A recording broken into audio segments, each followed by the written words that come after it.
Hello everybody, thank you so much for stopping at the Cranberry Cornstalk YouTube channel, the channel where we share love for primitive decor. This week I am going to show you how I made some really cute folk art dolls, something nice to sit around for fall, for Halloween. They're very vintage inspired and I tried to stick with those colors. You can see in the video that there's some places of paint miss. I always go back and fix that. When you're in the midst of it and you're working on a project, you really don't see the errors or the places that need repainted until you go back a second time and look at it. So the video helps me see the places I need to work on. But that being said, I want to share with you my drywall joint compound recipe for, it's actually paper mache pulp. And it's a way to recycle paper. Typically I use shredded paper, but this time I was going to use just toilet paper. You can get that dissolves really well in water, and sometimes when I'm in a hurry and I don't have time to wait for the paper to break down, I will throw in some toilet paper, which breaks down really fast and really easy. So my recipe is 1/2 cup of water, and you're going to add 2 tablespoons of flour, 1 teaspoon of cornstarch, a teaspoon of sugar, and 1 cup of vinegar. And this will make you one recipe, along with using 24 grams of paper. And I put it on a scale. Then you take the paper, you soak it in water, you wring the water out, and it ends up being about 1/2 clump of dry paper. So that's how you make that. You just put all these ingredients I told you about together. You whisk them up as I showed you on the stove, heat them, and that'll make you like a gluey gum. And then you add your paper to that. You'll bring your glue to like a boil, I guess it is. You just work it until you see it's going to be glue and it's gummy. You add your paper then. Here I'm showing you that I broke the paper up after I squeezed the water out of it.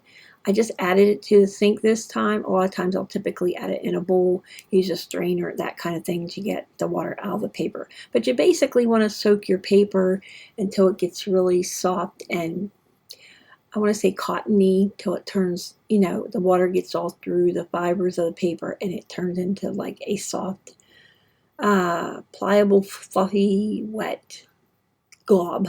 I don't know how else to say it, but that's how I do it. Then I just wring out the paper, put it in a bucket or a bowl like this. I keep mine in the refrigerator when I'm done. I forgot to tell you, did I tell you a teaspoon of sugar? So there's a teaspoon of sugar in this as well. I'm not sure if I missed that part. But between the sugar and the vinegar, it keeps mold and scent from, it's supposed to keep scent and mold from growing in your, because it's all natural product, in your paper mache pulp. But I found it still does a little bit, so I always add, if you have a room spray of some kind, it typically has a germicide in it. So if you spritz the top with a general room spray, which we do sell on our site as well, and it makes it smell good as well, because it's going to be paper pulp, it does break down and it gets kind of sour smelling. So I add that too, and that remedy I use to take away the sour smell of the paper pulp, and it works really good for me, and also makes my project smell really primitive and nice.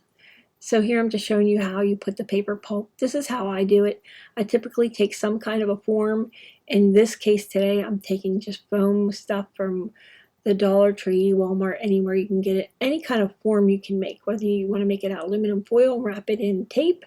It doesn't cost money, just a form. You start with some kind of basic filler, because you can't really use paper pulp the whole way through. It would be a cracked ball. I don't think it would be anything substantial.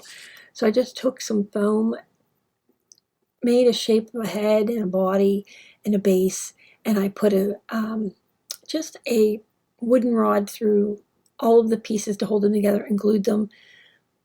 You can typically use anything you can find. A stick would be fine too. You can use a stick to hold your pieces together, and that makes your shape, and it holds everything until you get the paper pulp on there to hold the pieces together. So I just basically put on there and I ice it or push it with my fingers. I have a favorite little knife that I use to spread the clay out. And that's how I start the mold.